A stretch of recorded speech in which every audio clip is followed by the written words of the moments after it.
Well, welcome guys to another video for the fourth time in Guild Wars 2's long 11-year history. It's expansion launch today. Expansion 4 has just released. You're looking right now at the new character creator screen, which is pretty gorgeous. These are always funny to me because, you know, the first time I see them, I think they look amazing and they're the best thing ever. But I think a lot of it's just, you know, it's nice to see something new and something changed here. The music's also really sweet. Now, obviously the expansion is dealing with a bunch of new story and fun lore topics like the Wizard's Tower and demons. I'm pretty much in the dark about all of that, and in this video I'm not going to give you any spoilers or anything like that. What I want to do is a first time login. Oh, by the way, here's the new patcher screen as well. You can see we've got Zodja there. So I won't be doing any spoilers, but I want to give you guys the patch notes and a bunch of information that ArenaNet just released about the future of this expansion, the reveal of Expac 5 as well, which, I mean, we could all basically guess was coming as a given, and I just want to run you guys through the patch notes, this initial login, as you can see here, because we do have a bunch of new features. Login rewards are gone, dailies are gone, relics are in, and, you know, anything else. So, prologue uncertain times is the new story thing. I mean, this is literally the first time I'm logging in here. I get some relic chests. I think they're compensation for, like, if you have level 80 characters on your account or something. I guess we only get a couple. I thought it was, like, F1 for every character on your account, but I suppose not. If you notice here, a bit unfortunate, they don't seem to have updated the UI properly with the new story journal. It still says End of Dragons up there, when what we want is Secrets of the Obscure.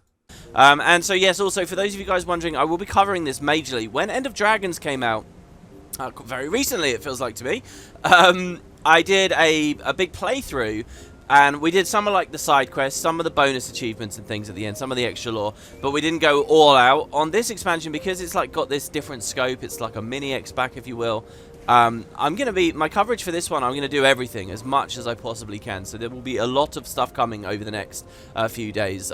Today, just for release, I want to do sort of this broad overview. That gives you guys a chance to play it, maybe even beat it. Who knows? Maybe this thing's only 2 Living World episodes in length. 3, 4 is what I hope. And then, yeah, we'll be running through and we'll see everything we think. And I'm really quite excited because a lot of you guys have been messaging me that there's big lore topics here. And because I've kept my, like, nose out of a lot of the early reveals and some of the teasers they've been doing, I really have no idea what they might be. So, yeah, we log in, we get 2 mails. I guess these are about the story, so I won't read these. If I press H, we should see on the achievement panel now, things are looking very different, a lot cleaner actually. Just a couple of hours ago before this patch came out, or minutes ago before this patch came out, you would scroll this and your login rewards would appear here. They're gone now, and instead on the top bar you can see you've got this new icon. I really like that this is at the top. This is the Wizard's Vault. If I were to, and I said this actually on the Discord just last night, if I were to list out like the 4 main things that I think the Wizard's Vault really needs to do, visibility is one of them. New players, any player, frankly, mid-core, hardcore, they need to know when they log in, what are the cool things I can do, what's the progress, what's like my incentive for actually playing. I really do believe in the Wizard's Vault. I think it can be one of the best things that's happened to Guild Wars in years. And I'm really excited to review this and see what I think. You will get a review video about it. I want to show you it here, but Christ, it seems to be lagging because we're right at the launch, so isn't that a great start here? They got legacy rewards here, Astra rewards, and objectives. Well, anyway, there you go. That's the new Wizard's Vault panel. The other stuff I think pretty much I can explain as we go through the patch notes. So let's just jump in to those, I guess. Over here, now there's 2 pages I want to show you. First is the notes itself. The other thing is about like the future of the expansion. So let's run through Secrets of the Obscure, August 22. With the end of the final dragon cycle, new threats and archaic secrets emerge from deep within the mist to challenge Tyria. The Wizard's Tower is floated above the small hamlet of Garenhof for generations, a silent sentinel watching over the town and its residents. With the tower's sudden disappearance... Oh yeah, and in-game right now, apparently Garenhof is just swarmed with players. A lot like... And it's kind of funny, I think about a lot of major releases in the past where we already know where the setting is. The one always springs to my mind is when Lake Doric was finally being added, and everyone was swarming around Queensdale before it came out. You kind of can really feel that launch day excitement, you know, and you get to see something fun with the community that you don't normally. With the tower's sudden disappearance, marked by the arrival of a mysterious group calling themselves the Astral Ward, rifts are appearing across the world, spilling out unfamiliar horrors. While resting from the grueling ordeals that they faced over the past several years, the commander is pulled into the mysteries surrounding these events. They'll come face to face with the Cryptis, a coalition of demonic beings with desires and malevolence far above what they've encountered before. Now, whether the story really pays this off, that's a big thing on my mind. And we will meet the ancient wizard's court, unearthing a millennia of conflict and facets of Tyrian history long protected by Isgaren and his bevy of fantastical magi. So the story is a big deal in this expansion because for the entirety of Guild Wars 2's history, its identity has been about the dragons. I mean, the logo for Guild Wars 2 is still a dragon. And, you know, that was really the story they were telling. We've moved into a whole new place now. And I guess what Arena had to do was figure out, well, how do we explain that there's all this extra history and intrigue to this setting that we just didn't know about before? And the Wizards Society at the Wizards Court are kind of their answers to that. And if ArenaNet handles this well, this could be really good, because something I need, you know, as a lore enthusiast, is I want to feel like Tyria is big and expansive and new and special in the fallout of the Elder Dragon stuff, so that I can be enthused about the setting and all the mini Expacs, not just this one, but the ones going forward. Speaking of that, by the way, I'm quite curious, if we come in game again real quick, if we leave the Mistlock Sanctuary, let's just go to the portal here and go to, say, Lion's Arch. When we open the world map, you can see on the top left of the Maguma, now I had heard whisperings of this is the first I'm seeing of this, we have a new region named the Horn of Maguma, and yes, there is content up here now. This is the Wizard's Tower up here, and we see our maps. Don't forget there will be a third map as well. We'll get to that in just a second. So this is where they've chosen to set the expansion, which is frankly a really cool idea. Some of my speculation was that they might be picking here because, you know, it's an unfilled area right in the heart of the world. It's near Garenhof and all that. This is brilliant too. Obviously, the world map only really expanded to reveal this coastline with End of Dragons. So the fact that they're now immediately using one of these places, that's pretty nice. And I know it seems maybe small when we zoom out, but remember, like, this is the Isles of Janthir. This is a huge region we've been speculating about for years. And this is comparable in size. So, yeah, pretty exciting looking. So, skybound and headed for the fractured magic lining the Tyrian horizon, the commander must harness the power of the Heart of the Obscure, and master new abilities and make new allies as they combat Tyria's latest menace and uncover secrets of the Obscure. So, new masteries. There's the Heart of the Obscure research. Once the Heart of the Obscure is obtained, and we've seen it in a lot of the press, the characters are holding this, you'll begin to master its abilities, allowing you to deal with the Cryptis by finding and closing rifts. This is the big expansion feature, really, this rift closing stuff. It's something they're going to keep filling out with the other big quarterly releases. It will also allow you to interact with useful objects in the Wizard's Court to create updrafts, activate ley lines, open treasure chests. The first mastery tier gives a new mastery skill that allows you to scan for Cryptis rifts and guide you to them, even while mounted on your sky scale, and you can use your standard mastery skill keybind to activate it, or you can set a specific binding for it in your settings. This is obviously something we saw with End of Dragons. There's that new button there. End of Dragons use it for the personal waypoint, the skiff, and they're leveraging that more as they go forwards, which is smart and, you know, fairly predictable, and it's good that they use their new tech. Flight training. As you will be using a sky scale extensively in this expansion, new masteries are available to enhance the capabilities of your sky scale and your griffin. Your sky scale will be able to spit fireballs to deal with threats in the air. So just to be clear, Guild Wars had underwater content, you know, on release, and there's a whole conversation about what kind of work that needs and how fun that is, but it's had it for years. It's never really had air combat. We've had certain Living World patches where you get some skills for limited air combat, specifically Bloodstone Fen. There's a big moment at the end of Dragons.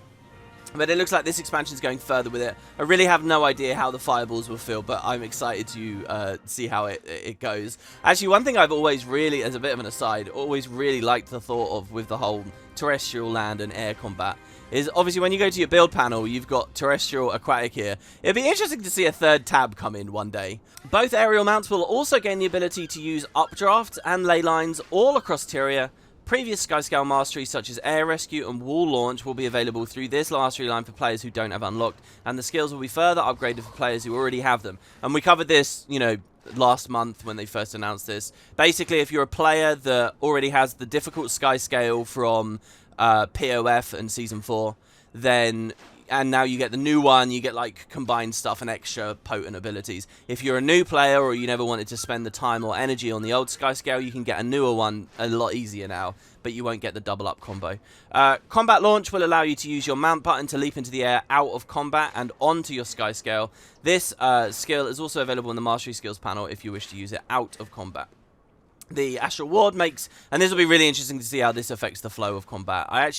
There's been a spike in the economy of coffee at the moment, and I kind of wonder if it's associated with this. Now, with my other playthroughs, I've done like series and runs where I use like a fresh account, or I impose like a rule on myself so that I don't use old mounts, don't like spoil the experience, if you will. For this expansion for the first time, I really don't think that's necessary. You know, I'll probably just use the Skyscale straight away. It might be kind of interesting to see what it's like as a totally new player without anything. We can look at that down the line.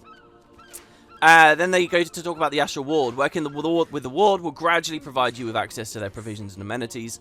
Unlocking the Astral Ward Mastery line gives you a new home away from home with restful experience bonuses, new crafting recipes to help your fight against the Cryptis, and a unique armor set. Finishing this mastery will also be essential to earning the new legendary Obsidian armor that will become available in a future release. Obsidian armor is one of the big things I'm excited about for this expansion. My hope is, basically, even if this thing's a little bit smaller in scope, even if there's a lot of asset reuse and stuff, my hope is that the Wizard's Vault is really good for keeping people playing regularly and building communities. And then my hope is that Obsidian armor is a really worthwhile long-term goal for people. And with those two things in place, I think that could be very healthy for Guild Wars. So hopefully this stuff's badass. Of course, here they're talking about basically a new hub, right? Like we had Arborstone with End of Dragons. They're a bit more hands-off talking about the hub in the press for this one. I think that was probably the right move. Wizard's Vault. So this is the new login system, a new streamlined reward system for level 80 players that combines the best elements of dailies and daily achievements, allowing you to play Guild Wars 2 the way you want to, whether it's PvE, PvP, World vs World, or a mix, and a wide variety of exciting rewards for doing so. New objectives appear daily and weekly. Players can choose game modes they'd like their objectives to be generated from. Now this is very similar to what we see they did with guild missions way back when. Any mix of PvE, World vs World, and PvP is available. Additionally, there'll be a one-time special objectives that will appear for everyone. And this will be what hopefully really pushes people into cool areas of the game, keeps things evergreen. There's a lot to assess here, which we'll just have to do in time. Completing objectives will grant Astral Acclaim. And by the way, obviously, now that the expansion's out, anyone watching this video, if you want to start doing, and these give you like big gem store rewards and mounts and cool things, if you want to start doing it and keep up with it, air quotes, you know, it's available now, so like today is day one, right? Completing objectives will grant Astral Acclaim, which players can spend directly in the vault to select from a large variety of rewards. So Astral Acclaim is like the new currency we're building in there. And I know what you're thinking probably, oh god, another new currency. Rewards include Wizard's Vault exclusives, such as armor and weapons, that you'll only find there, as well as items formerly exclusive to the gem store. This is the tab that's not loading a second ago, like mount skins, even build template expansions. I hope they do gear template expansions. Those for me, I would love to be able to earn in-game through actual gameplay. Because I think the more templates you have, the more enjoyment you get out of the game, really. Or for me, anyway. And I think a lot of other people would engage with more buildcraft, new areas, if they could just, you know, slot a build in, an outfit into, you know, sorry, like a visual cosmetic setup for each different thing that they want their character to be able to do.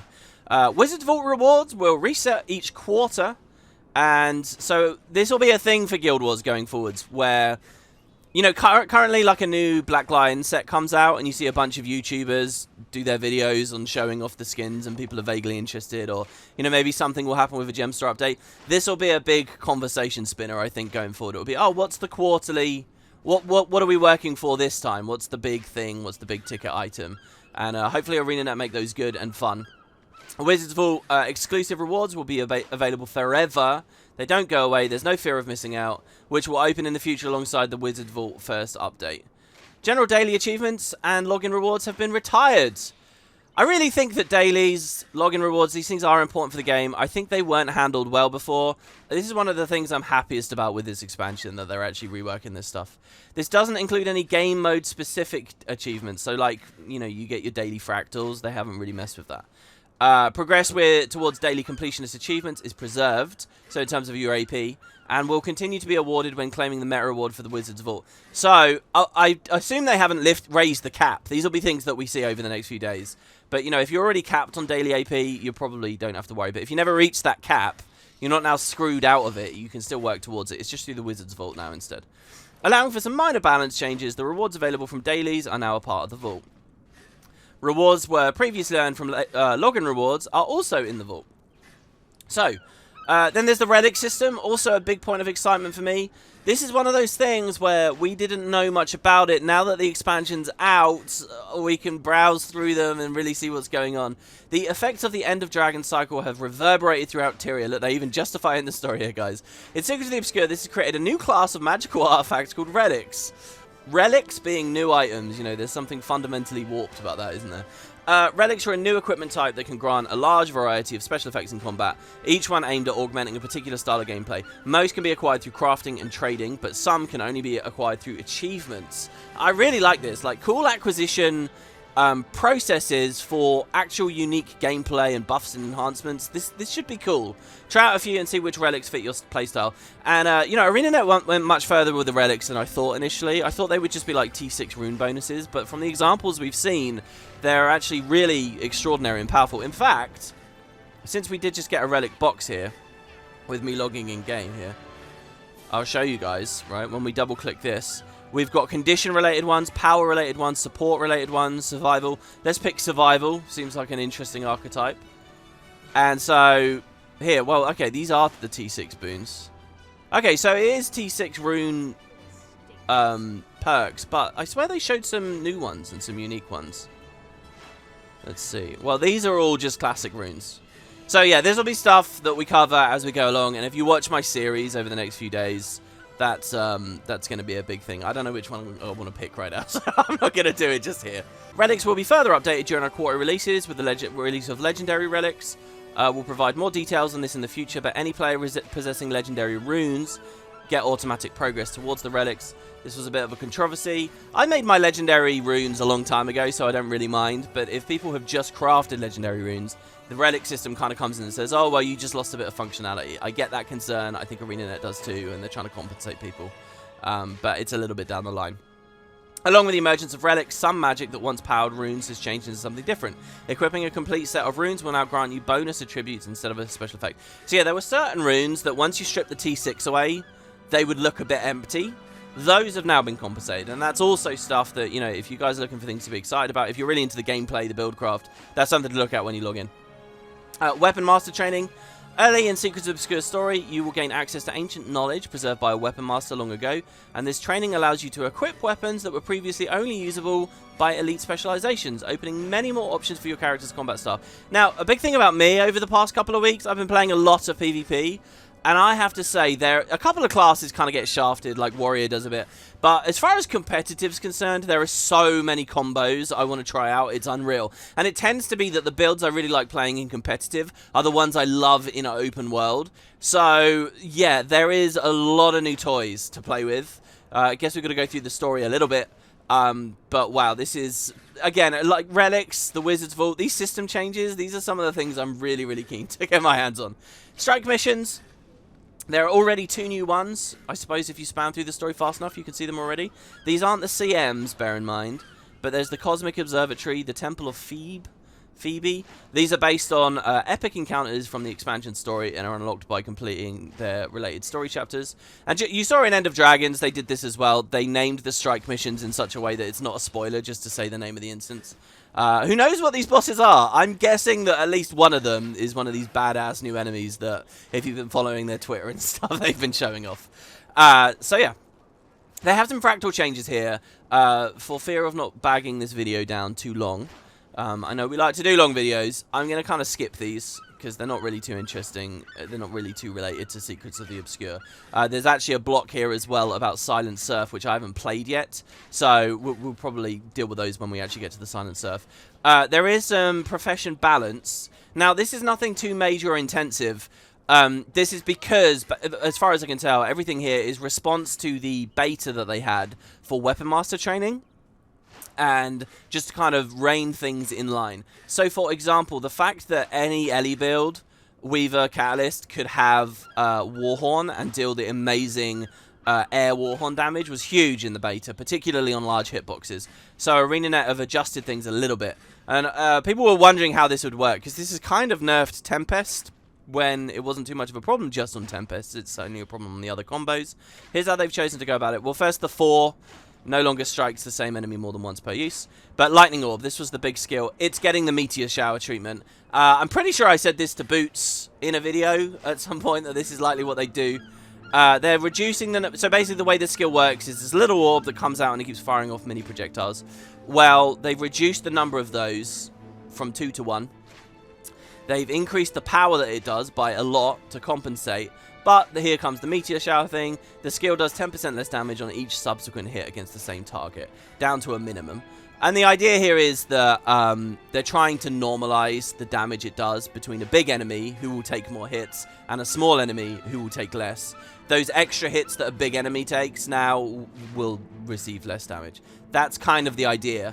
And it's a strong fundamental, but I do have a bit of a problem with changes, this type of change, because every time we've seen it before, like with Icebow as well, it's really killed the skills and made them very unfun to use. What I'd love ArenaNet to do is go back and recompensate some damage if it falls completely off. And they didn't really do that for a lot of those other skills, and it felt kind of sucky. So we'll see. There is, however, just a straight-up Tempest buff as well, a whole other 10% on the Grandmaster that gives you increased damage after an overload, which is quite nice. Weaver gets a slight shave on its bonus from striking with dual skills. Catalyst gets a very slight shave on the Catalyst power damage, which is funny. I was actually doing an achievement, like trying to get to my achievement threshold 2 days ago, where I had to dodge all of Scarlet's laser beams on the Breachmaker, but I did it on a Hammer Catalyst, so I had no range. I was relying on this very skill to do some of my range damage, and it's just been nerfed a tiny bit. The other big thing about the beta, I didn't play the beta, but another big thing that I immediately thought, this is kind of weird and I want to see how they handle it, is Engineer Sword. Well, Sword's really cool. Yay, I can use a sword on a Scrapper now. Yay, I can use a sword on a mech. But hold on. Sword basically exists to work with its heat mechanic. If you don't have the hollow heat, Sword sucks. Well, ArenaNet have updated it now. They say engineers without hollow, using a sword, get separate versions of sword skills. And they've been adjusted in these ways. Basically, they're stronger. You get flatline stronger skills.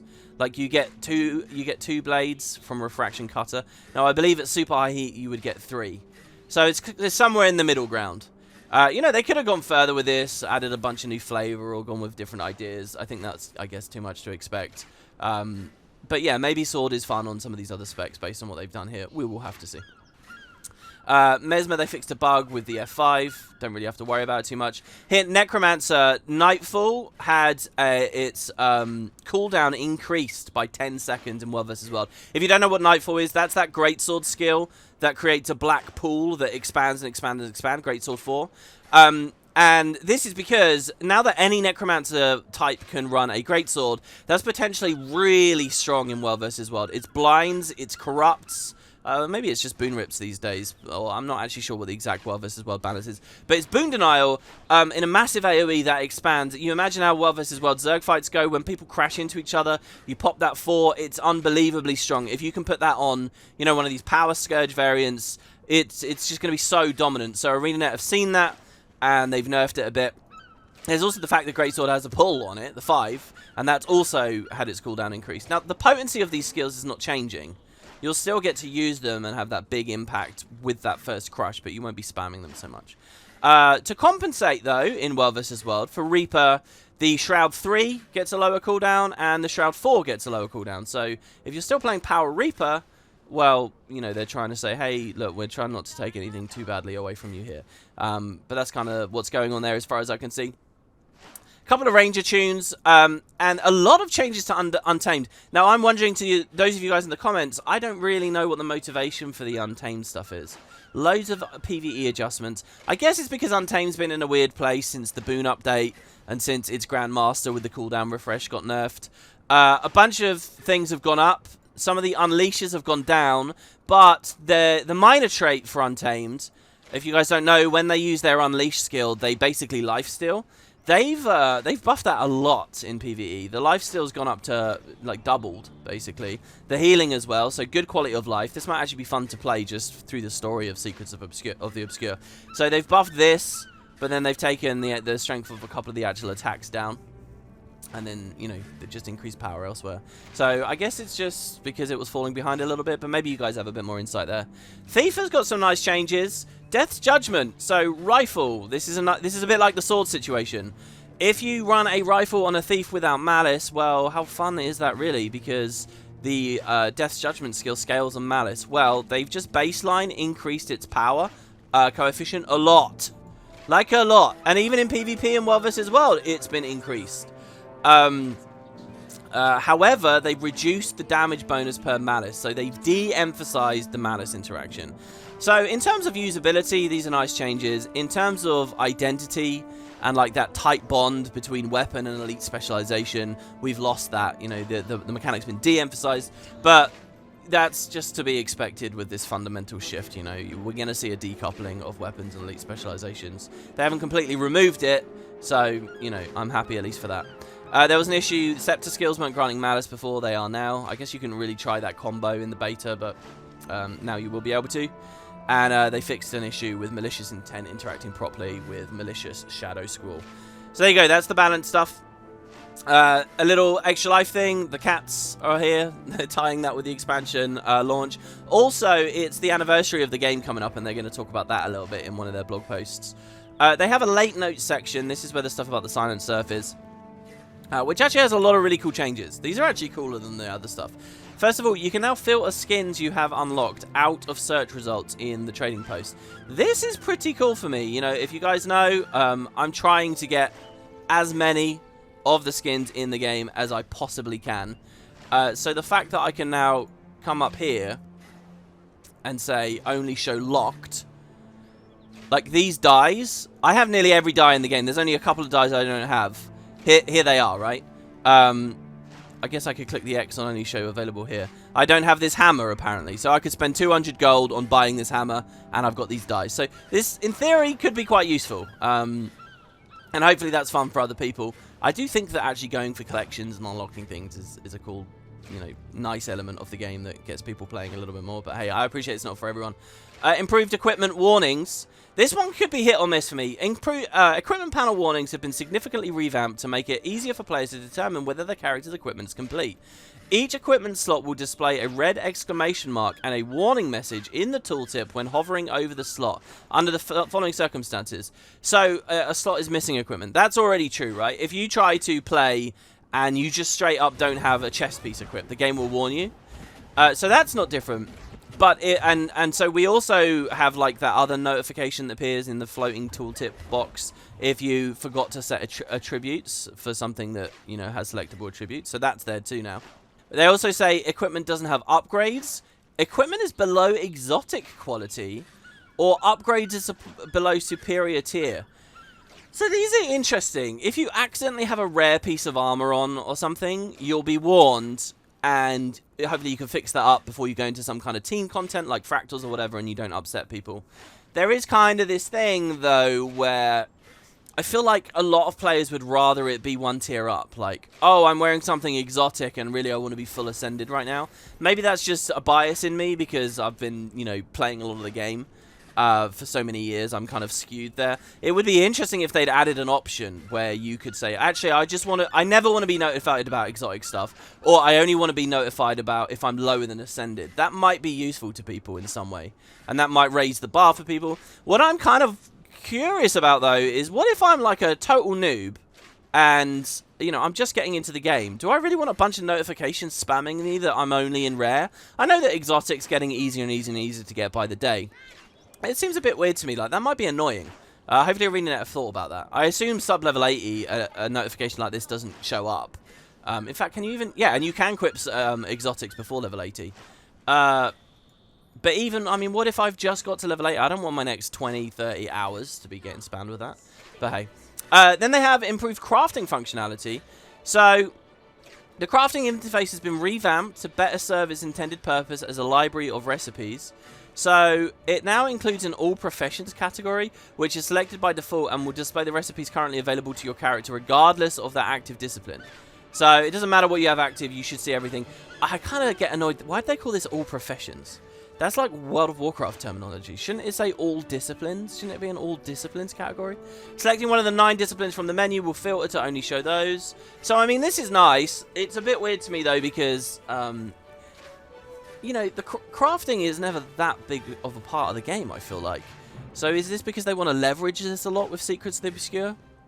Then they also say 2 new options are available from a menu when right-clicking on any material. And that's to immediately open a crafting preview with it in the crafting tab. Or, if you're standing next to a station, you can open it from there. So I can actually demonstrate both of these for you guys, instead of just reading notes constantly here. Let's go back to the Mistlock Sanctuary, I suppose. What I'll do here is I will go to material storage. Let's say take bronze ingots. I'm sure I could have picked something more exciting. Let's stand next to... you know... Oh, no, she's not an armor smith. Let's stand next to the artificing table. Wherever the hell that is. Did I just move past it? Here we go. So we stand next to the artificing table. And if we find our bronze, I have no idea where it is. There we go. And I right-click it. You see it says open crafting station with item or just preview. We'll do the preview now. Oh, and that's crashed my game. Well, maybe it's got some bugs and needs a little bit of work. But it's a nice idea. You kind of get the idea beyond what they're going for there. Oh dear, well, isn't that a good showcase? I'm sure some people will be loving that. Next, and nearly done for the feature updates with the Expac, we have the block about the Silent Surf. Down here, this really is because of the Wizard's Vault, I'm assuming. The PvP and World vs. World reward potions are going away. Now, there was kind of a technique that a lot of people did for years, which is collect a bunch of the potions, but don't drink them. Then when a Living World patch comes out, or a mini Expac quarterly release is the new format, as we are in now, you spam them on day 1, and then you just finish the track immediately. And in a way, you know, I don't think that's too bad. I don't think that's too exploity or too, you know, awful or anything. It does mean that if you do this, you would find players with, like, the good gear or fun skins from the release, like, instantly. But, I mean, at some point, they're playing the game anyway, right? But they're removing these. They're basically getting folded into the Wizard's Vault. Any potions you have, you can still drink. I kind of wish I had a couple, just for the legacy. You know, I like to keep a hold of items that you'll never be able to get again. But, you know, I never really participate in this behavior, so I don't have any anywhere. There were a couple of Guildhall upgrades that required them. I think that was, like, with upgrading the war room, stuff like that. Maybe at the tavern, the bonus for PvP reward track was asking for potions. Those have been changed. And ArenaNet have been quite smart here, because there are some very obscure areas of the game where you'd get these potions. You get instant track progress through the skirmish reward track. You get a little bit more now. And also with PvP rank up chests starting at rank 30. It's not potions or instant reward track. They've actually just increased the amount. Lastly, a couple of little fixes and tweaks for the Prestige reward vendor in Fractals associated with Silent Surf updates. So there you go, that's the patch notes. To round the video out, they do have this other blog post that they released right here. And it's quite a nice blog post. It's kind of a bit of a thank you, I guess, from the studio for people who are playing and be excited and go in there and have fun. But also, it has a very cool table that lists out very, very clearly what we're actually to expect from Guild Wars going forwards. Like, okay, today's expansion day, but it's a different kind of expansion. What's coming into the game and when? Well, hopefully this explains that to people in, like, a clear way. So, hey everyone, it's a big day. We get to open the portal to Secrets of the Obscure, share the newest chapter in Tyrion's journey with you. When the expansion launches in a few hours, you'll begin the first major story in which Tyrion is not overshadowed by the threat of the Elder Dragons. Very keen to see what they do. You'll catch up with old friends, make new ones. Together you'll put your strength to test, but against the invading Cryptis forces from the Mists. You'll master new build combinations with the weapon access opened by Weapon Master Training and the Relic system. You'll soar in the skies above Tyria in 2 new zones that emphasize aerial exploration with a streamlined method to acquire the Skyscale mount and new flight training masteries. You'll fight alongside fellow players in the open world, and in 2 new strike missions, you'll find new events, rewards, challenges as you go about your adventures. We're so happy to be able to share this with you. In addition to taking the story of Tyrion in a fresh direction, Guild Wars 2 Secrets of the Obscure represents a new model of expansion content delivery for us. The story that launches today will continue over the next 3 major releases, roughly 1 major release per quarter, joined by system updates, additional rewards, new weapon proficiencies, new instance combat encounters, and more. So really think of this as a story over 4 releases. And I do think, considering this first one is an expansion release and is a little bit meatier than what we're used to with Living World, I do think that's enough to get a good story. You know, when I think about Joko, who never had enough screen time, it's because Joko barely appeared in POF, barely appeared in episode 1 of the following season. He kind of got like 2 patches, and that just felt like way too little. Hopefully with this, whatever characters they choose to really emphasize and look at, they will get that time in the spotlight. This new model is meant to ensure that the next major story and content update is never more than a few months away. The game is supported with a regular cadence of content. We've already started applying lessons from the development of Secrets of the Obscure to our 5th expansion, which we expect to be released next year. So who knows, guys? I mean, 1 year down the line, am I doing is it expansion day again? Am I doing this again? I mean, I'm very keen to see if they can hit this this timeline. And sure, maybe next year's one releases around Halloween or something. But that would be pretty phenomenal in terms of really having regular, decent content coming out. Below is a high-level window of what's going live today and our plans for what's coming out over the next several months. So, for story, you get the launch story arc today. You can play that right now. Then update 1, it continues, concludes. Okay? So, 3 months away, 6 months away, 9 months away. For maps, we get the Skywatch Archipelago, Anatas, and the hub, the outpost, the Wizard's Tower. Another map gets introduced in just 3 months, so that's actually quite nice and quick. Then they extend it, and then they extend it again.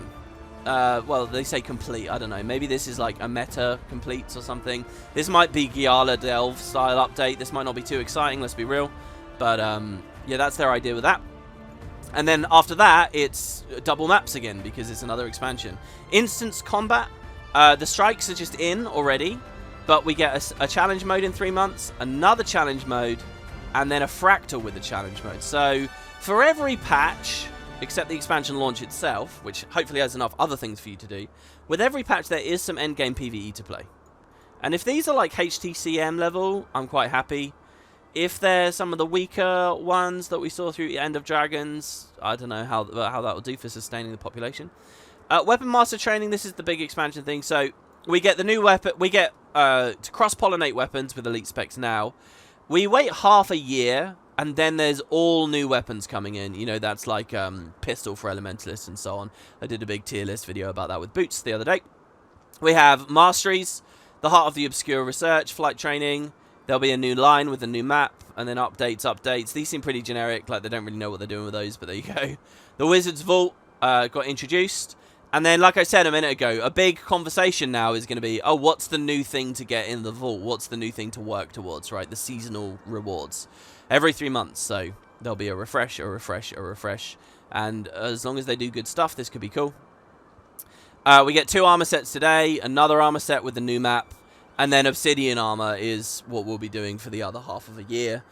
For those of us really dedicated in playing. If the armor looks cool, I am well up for going for it. In fact, I'm already starting to hoard materials a little bit and starting to think, oh, maybe I should hang on because I kind of want this armor quick. It took me a while to really take the plunge with legendary armor initially, but Obsidian, I mean, come on, as a Guild Wars 1 nerd, how can I resist that? Especially if they make it look good. So there are 40 relics here. 12 exclusive to Secrets of the Obscure, which I don't know, are these the fun ones? Does that mean that some are like just super power crept on others? Does that mean we should expect a balance update that really raises the level of some of those ones I just previewed in game? Because they weren't too exciting, right? Then even more are coming with a new map. Then there's legendary relic progression here. So actually, this is going to be a lot of goals with this patch in 6 months, because obsidian armor and relics are coming in at the same time, and new weapons, which might mean people want new legendary weapons too to go with the new weapons that have unlocked for their profession, and then even more relic expansion there. I do think this could be good for the game. And then so there's rift hunting. I really don't get this just yet. This will be in my playthrough coming up. A big thing we're looking at. Big thing about this expansion is rifts. There'll be 12 maps, and then a bunch of new ones, and new bosses get added, and then a bunch of new enemies, and new maps get added to the rotation. New enemies, new maps. I don't understand this feature yet. We have to get it in play, but maybe this is exciting. So there you go. We'll talk about the content itself and each release as it draws nearer. This happens to line up with the anniversary. It would be really cool if it was the 10th anniversary right now. This would be a big moment for that. It's 11 years of Guild Wars 2. The launch of Guild Wars 2 Secrets of the Obscure nearly coincides with the very nearly coincides with the game's 11th anniversary. We're deeply grateful for the journey that's unfolded over the last 11 years, a journey that's only been possible because of the community, and one that we're excited to continue together. We'll be commemorating the anniversary in-game with birthday presents. We know the deal, right? Black Lion Trading Company sales. They're also doing some kind of physical thing with the fans in Seattle. You need to it's a free event, but you get tickets. If all the tickets are gone, you can still show up in a standby line, probably get in anyway. And there's a lot, and then they're selling merch. Now, this stuff's really expensive. I saw a little bit of it, but it gets a bit spoilery. I kind of don't want to look at this very much here, because I don't want to know anything about who I'm going to be fighting. But yeah, there's some new statues and things. I'm not too into that stuff classically, but I don't know. Expanding my physical Guild Wars 2 collection might be cool. It's hard to justify the price, though. And so there you go. This quarter will also include a skill and balance update, the Halloween festival, a World vs. World update, who knows what they're doing there, something Alliance related, likely, and the return of bonus events, similar to those that they ran in the wake of Guild Wars 2 End of Dragons. That will keep you busy right through to the end of October, when the patch will be, the next, update will be out. So there you have it. Thanks for joining us on this journey for 11 incredible years and taking the time to read all about what's coming next. That's it, guys. That's the news for today. That's sort of the rundown on the start of the expansion here. Join me next time for story, playthroughs, gameplay, and all the big, cool, fun stuff. So let me know what you think. I don't mind if you guys talk about your experiences in the comments, and I'll be very curious. I myself am not very averse to spoilers, but maybe mark it a little bit for people who are a bit more flinchy. And yeah, if you guys want to chat more as well, just as a reminder, we have in-game guilds for NA and EU. We have Discord, very active at the moment. Lots of people around, lots of people playing. You're invited to all of it. You can check out a link in the description to get into the Discord and get into the guild from there and stuff. But to get in the guild, all you really have to do is just mail me at my account, Barradin3164. So there you go, guys. Thanks very much for watching. Hope you enjoy. If you're going to buy the expansion, I do have a link. It's in the description. And yeah, there you go. Enough plugging. I'll see you on the next one very soon. Take care now, guys.